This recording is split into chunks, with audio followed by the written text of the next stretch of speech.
Gloire à Dieu. Dieu vous bénisse encore une fois de plus. Voilà. Amen. Bien-aimé Philippe, je vous passe l'antenne. Merci mon frère Thierry, Dieu te bénisse. Amen, amen, mon bien-aimé Et Dieu Philippe. vous bénisse tous. Alors bonsoir, ça me fait plaisir de vous revoir pour notre temps de partage. Alors ce soir, j'avais à cœur de vous parler d'un sujet assez important, c'est les miracles. Et j'avais à cœur de poser la question, est-ce que les miracles sont-ils importants dans la vie d'un chrétien ?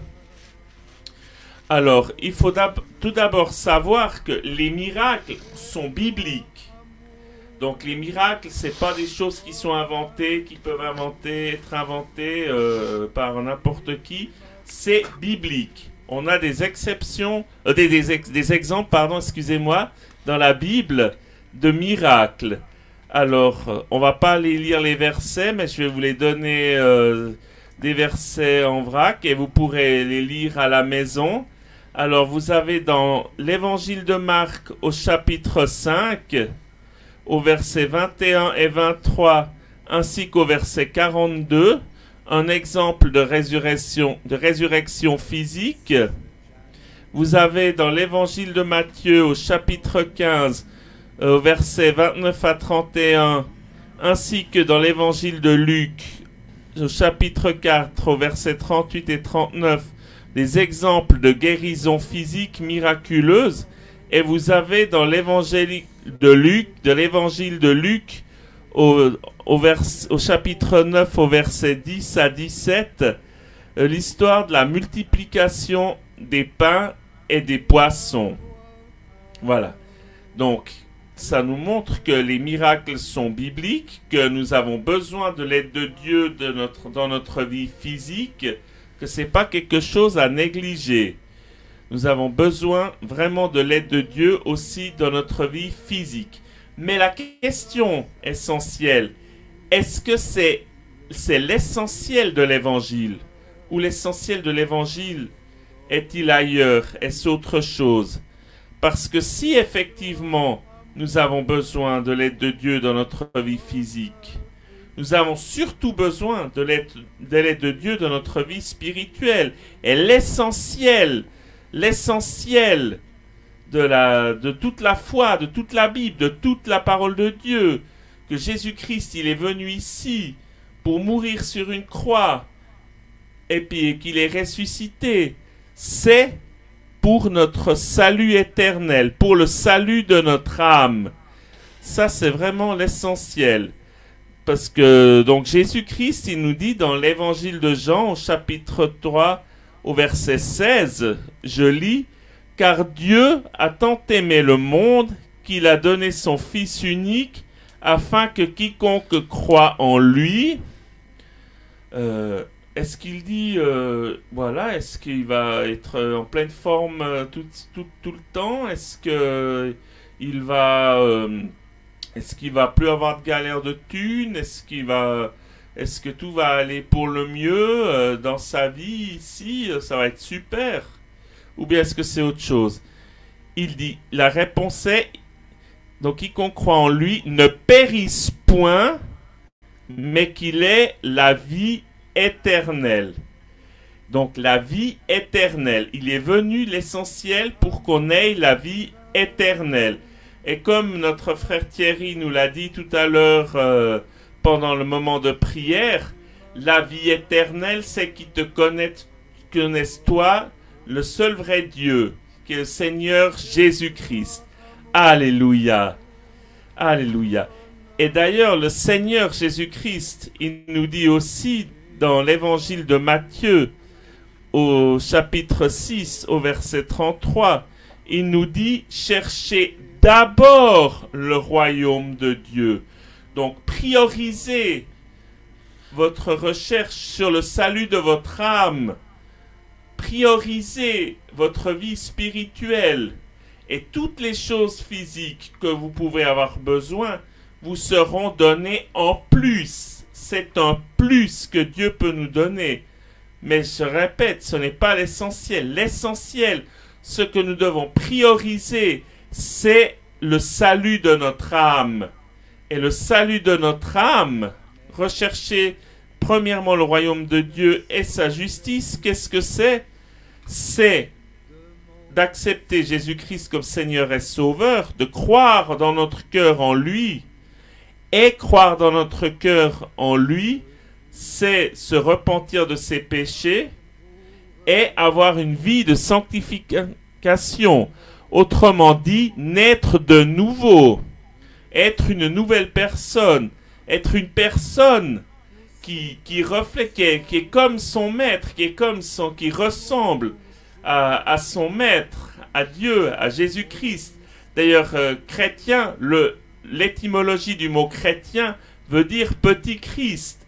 Et donc ça veut dire renoncer au péché, renoncer au mal, pour avoir le salut de notre âme. D'ailleurs, dans Romains au chapitre 8, au verset 5 et 6, la Bible nous dit ceci. Alors, Romains 8, versets 5 et 6. Alors, je lis au nom de Jésus-Christ. Alors, ceux en effet qui vivent selon la chair s'affectionnent aux choses de la chair, donc aux choses de ce monde, tandis que ceux qui vivent selon l'esprit s'affectionnent aux choses de l'esprit, donc au salut de son âme, aux choses spirituelles, une vie spirituelle. Et au verset 6, ça c'est l'essentiel. L'apôtre Paul, il nous dit, l'affection de la chair, c'est la mort, tandis que l'affection de l'esprit, c'est la vie et la paix. Donc, vraiment, l'essentiel, c'est de chercher le salut de son âme, de chercher une vie qui plaise à Dieu, de chercher une vie de l'esprit, de vivre par l'esprit, de chercher d'avoir la vie éternelle. Gloire à Dieu, ça c'est vraiment l'essentiel, l'essentiel. Gloire à Dieu, la vie éternelle, parce que notre vie sur la terre, elle est éphémère, elle est courte. Amen. Mais la vie éternelle, notre éternité, où passeras-tu ton éternité? C'est ça la première chose que tu dois rechercher. Le premier souci que tu dois avoir, c'est de passer ton éternité au ciel, avec Dieu, avec ton Dieu, avec le Seigneur Jésus-Christ, comme l'avait fait Lazare. Lazare dans l'évangile de Luc. Sur la terre, il avait une vie miséreuse, pas drôle du tout, mais il avait accepté son Seigneur et Sauveur. Il avait accepté Jésus-Christ comme Seigneur et Sauveur. Et la Bible nous dit, les anges l'ont transporté au sein d'Abraham. Gloire à Dieu. Et maintenant, la Bible nous dit, il est consolé. Maintenant encore, il est au ciel. Il a là cette vie éternelle. Gloire à Dieu. Et dans Colossiens au chapitre 3, au verset 1 et 2, l'apôtre Paul, il nous dit de chercher d'abord les choses d'en haut. Il dit, si donc vous êtes ressuscités avec Christ, cherchez les choses d'en haut, où Christ est assis à la droite de Dieu. Attachez-vous aux choses d'en haut, et non à celles qui sont sur la terre. Donc, attachez-vous aux choses d'en haut. Autrement dit, sanctifiez-vous. Priorisez vraiment votre relation avec Dieu. Priorisez vraiment d'avoir une vie qui plaise à Dieu. Souciez-vous principalement de votre salut. Gloire à Dieu. Amen. Mais alors, est-ce que ça veut dire que forcément on doit rien compter, on ne doit pas compter sur Dieu pour notre vie sur la terre? Absolument pas. On peut demander de l'aide à Dieu. On peut demander, voilà, aide-moi là, j'ai des problèmes. Ce n'est absolument pas un péché, absolument pas, bien au contraire. Mais, je le répète encore, ce n'est pas l'essentiel. Et maintenant, on va parler un peu des miracles qui sont dans la Bible. Et comment les faux prophètes, ils utilisent ces miracles pour nous détourner de Dieu. D'ailleurs, quand on lit dans l'évangile de Luc, le diable lui-même, quand il a tenté Jésus, il a dit, n'est-il pas écrit, voilà, tu as faim, demande, ordonne que ces pierres se transforment en pain. Voilà, le diable lui-même s'est servi des versets bibliques pour nous détourner, pour essayer de détourner Jésus-Christ quand il était sur la terre de la véritable parole de Dieu. Alors, les résurrections physiques dans la Bible, donc, elles existent. Pour ceux qui veulent le lire, c'est dans Marc chapitre 5, versets 21 à 23, et le verset 42. Et puis il y a aussi la résurrection de Lazare, quand Jésus-Christ il dit voilà, Lazare sort de ce tombeau. Donc ça existe. Mais ce qui est essentiel à savoir, ces résurrections physiques sont des exceptions. Ce ne sont pas la véritable résurrection. Nous allons voir ceci dans la Bible. Alors, les résurrections physiques, c'est de loin pas la norme. Qu'est-ce qui nous le dit? C'est dans Hébreux au chapitre 9 au verset 27. La Bible nous dit ceci. Et comme il est réservé aux hommes de mourir une seule fois, il est réservé aux hommes de mourir une seule fois. Après quoi vient le jugement. Donc, ce passage ne peut pour être plus clair. Ta vie sur terre, elle est éphémère. Et tu as une seule chance. Tu as une seule vie sur la terre. Vraiment. Ce n'est pas la vie sur terre, ce n'est pas un jeu électronique où quand tu perds, tu dis ah mince, ça, bah je recommence. Non, tu as une seule chance, une seule vie. Après quoi vient le jugement. Et d'ailleurs dans l'Ecclésiaste au chapitre 12, verset 9, la Bible nous dit le corps retourne à la poussière, donc nos corps actuels, corruptibles, retournent à la poussière, et l'esprit retourne à Dieu. Mais ensuite, ton destin est scellé définitivement après ta mort. Il n'y a pas 156 endroits où tu peux aller. C'est soit tu as accepté Jésus-Christ comme Seigneur et Sauveur et tu as mis ta vie en règle avec Dieu, tu es en règle avec Dieu et tu vas comme Lazare au sein d'Abraham dans sa présence, soit tu as refusé et tu finiras éternellement et définitivement en enfer. Et d'ailleurs, notre frère Thierry nous a rappelé l'écriture des 2 Thessaloniciens chapitre 1 verset 9 qui disait que pas seulement les païens vont en enfer, mais aussi les chrétiens qui refusent de mettre leur vie en règle devant Dieu. Donc, une seule chance, pas deux. Et les faux prophètes, ils utilisent ces exemples de résurrection physique pour nous faire croire « Ah, mais Dieu, il peut faire un miracle. T'inquiète pas, même si tu meurs et puis que tu te trouves en enfer, ouais, ce sera peut-être pas rigolo, mais t'inquiète pas, Dieu, c'est le Dieu des miracles. Il viendra te sortir, il fera comme Zorro.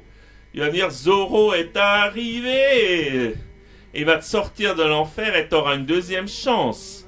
Ça, c'est extrêmement dangereux comme raisonnement. Et ce n'est absolument pas la parole de Dieu.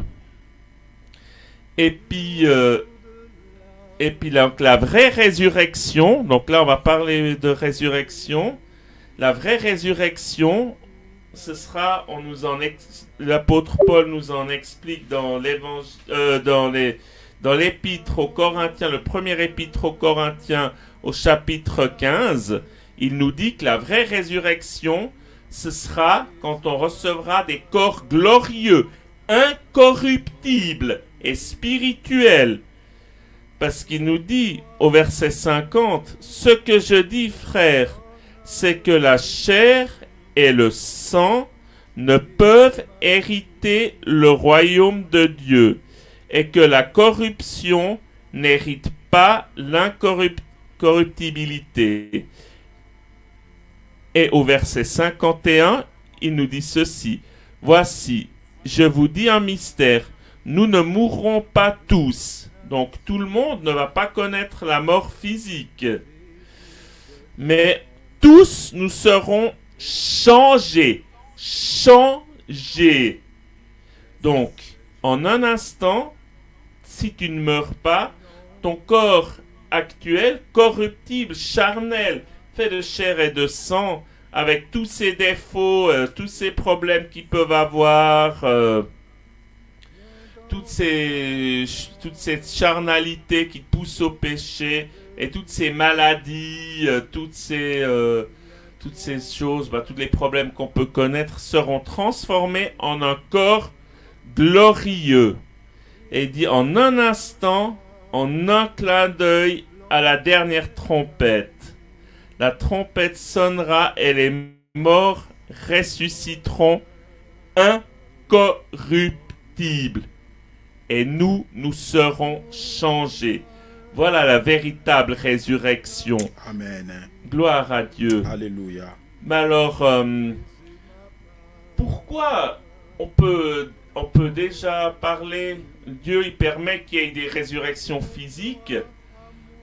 Pourquoi? Parce que des résurrections physiques peuvent nous servir de témoignage. Yes. De témoignage Amen. à ce qui se passe dans l'au-delà. Exactement. Et puis sur YouTube, vous pouvez trouver plusieurs types de témoignages. Il y a notamment une dame qui était décédée, elle était déportée en Allemagne. Elle a dit qu'elle a dû aller en Allemagne de façon indépendante de sa volonté en 1942. Elle avait eu des problèmes de santé assez graves, elle a été opérée, et puis elle n'avait pas le droit de boire, à cause, sinon, elle y resterait. Elle a dit, j'avais tellement soif, j'ai chopé une cruche d'eau, je l'ai glou, cul sec d'un coup, tellement j'avais soif. Et puis après, elle a dit qu'elle était dans le cimetière, dans son cercueil. Et puis là, elle fait un témoignage qu'elle était au paradis. Et puis elle dit que 2 jours après, elle est ressuscitée. Elle dit elle s'est réveillée dans son corps actuel, corruptible. Et elle a témoigné. Et puis l'évangéliste qui l'a interrogé, à qui elle a témoigné, il dit, ça nous montre qu'il y a une vie après notre vie physique et que ça c'est merveilleux. Amen. Et ça c'est des choses, ça c'est vraiment essentiel. Et puis alors pour plus de détails, je peux vous inviter à aller sur YouTube. La chaîne s'appelait Partenaire Moisson et vous avez des témoignages de ce style. Mais soyez attention, là je sors un peu du sujet. Sélectionnez vraiment les témoignages parce que tous ces témoignages peuvent ne pas être entièrement compatibles avec la parole de Dieu. Yes. Voilà, donc priez, demandez à Dieu de vous parler et qu'il montre vraiment les vrais témoignages qui sont conformes à la parole de Dieu. Amen. Et puis il y a aussi un témoignage d'un monsieur qui était... alors lui, il a fait une expérience vraiment pénible. Il est allé en enfer Et il est revenu pour témoigner et pour accepter Jésus-Christ comme Seigneur et Sauveur. Le but de cette résurrection physique pour ce monsieur, c'était non seulement que Dieu lui donne sa grâce, mais c'est aussi pour qu'il puisse témoigner que l'enfer c'est horrible, l'enfer c'est éternel, qu'il ne faut pas qu'on vive comme lui l'a vécu avant son accident. Je crois qu'il avait essayé de se suicider, je me souviens plus très bien, mais je crois qu'il avait essayé de se suicider, et puis il témoigne, il dit non, qu'il faut vraiment accepter Jésus-Christ comme Seigneur et Sauveur. Et donc, c'est pour ça que ces exemples de résurrection physique nous sont présentés. C'est pour ça que le Seigneur y permet ceci. Mais une résurrection physique, je le répète encore, elle n'est pas permanente. Si par exemple ceux dont j'ai parlé de la vidéo qui sont ressuscités après dans ce corps corruptible, alors c'est sûr qu'ils sont décédés physiquement parce que la vidéo elle datait de plus de 40 ans et puis ils étaient plus tout jeunes. Donc, mais si ces personnes n'ont pas persévéré dans la foi et qu'elles sont décédées, bah malheureusement pour elles c'est l'enfer éternel. Donc une résurrection physique, elle est provisoire. Et il ne faut pas écouter ceux qui utilisent au niveau littéral Hébreux 9, 27 qui dit il est réservé aux hommes de mourir une seule fois. Non, les morts physiques, s'il y a une résurrection physique, la personne, à moins qu'elle soit encore parmi nous lors de l'enlèvement, elle mourra une deuxième fois, et cette fois définitivement. Et si, malgré ce qu'elle a vécu, elle n'a pas mis sa vie en règle avec Dieu, bah, elle ira en enfer.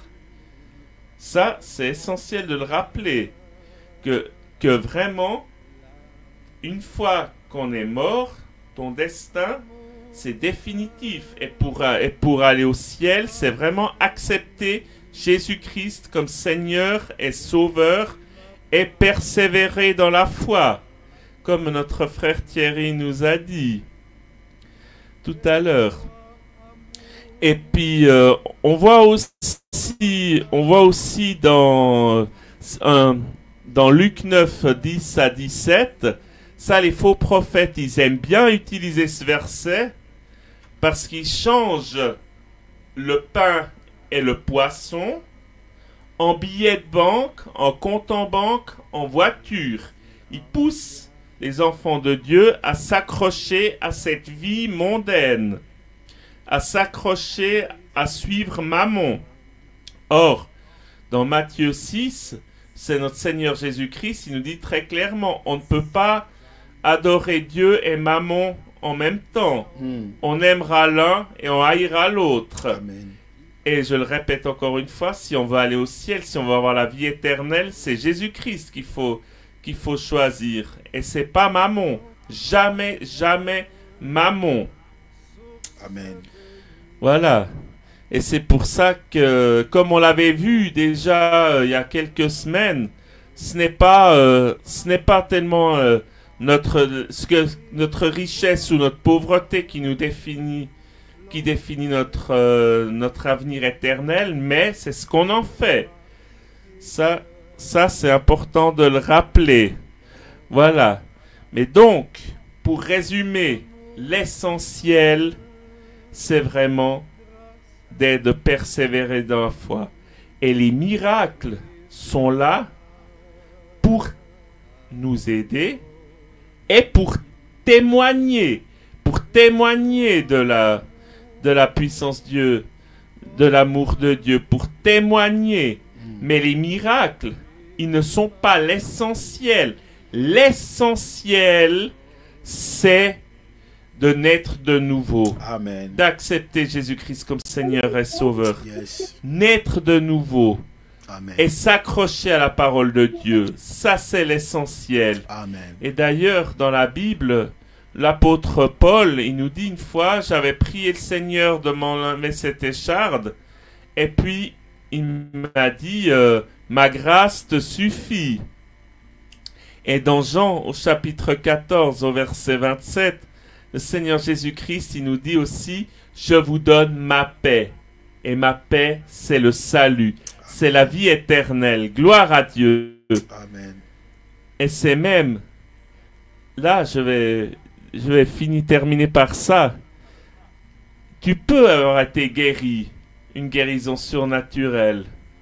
Mais c'est possible, je l'espère pas bien évidemment, mais c'est possible que malheureusement quelque temps après, tu vas chez le médecin, tu dis voilà j'ai mal là, il va te dire ouais bon bah t'as un cancer.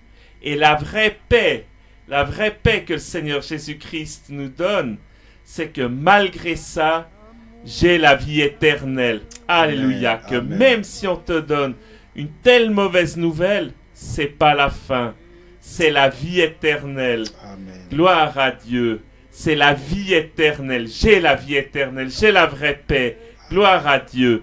Même si j'ai un cancer, Dieu, peut-être qu'il va pas te guérir miraculeusement de ce cancer, mais il dit, ma grâce sera avec toi. Et je vais t'aider à passer cette épreuve. Et même si tu meurs de ton cancer, tu seras au ciel. Si tu restes avec Jésus-Christ, si tu persévères dans la foi, tu seras avec Dieu, avec Jésus-Christ. Alléluia! Gloire à Dieu! Que le Seigneur Dieu Tout-Puissant vous bénisse. Amen, amen, amen, amen. Acclamons la parole, cher enfant de Dieu. Ah, vraiment, cette belle exhortation comme ça, bien aimé, ça mérite un amen, non? Oh là là. Amen. Gloire à Dieu. Dieu te bénisse, mon bien-aimé Philippe. Amen. Voilà. Dieu te bénisse aussi. Bien-aimé, regardez chez les païens. Hein. Vous savez, les païens, quand ils regardent les matchs, regardez comment les gens sont motivés. Sauf que les chrétiens, je ne sais pas, nous on est des fois... Regardez les païens, quand ils regardent les matchs, vous voyez, hein, ils sont en train de, voilà, de motiver leurs joueurs avec des cris, hein, tout ça. Mais chez nous, regarde, vraiment une belle exhortation comme ça, il n'y a pas des amens. Ça mérite des amens. Bénissez le bien-aimé qui est en train de prêcher. Hein? Bénissez-lui. Parce que lui, il vous bénit spirituellement. Oh là là. Gloire à Dieu. Mon frère, Dieu te bénisse. En tout cas, merci beaucoup. Amen.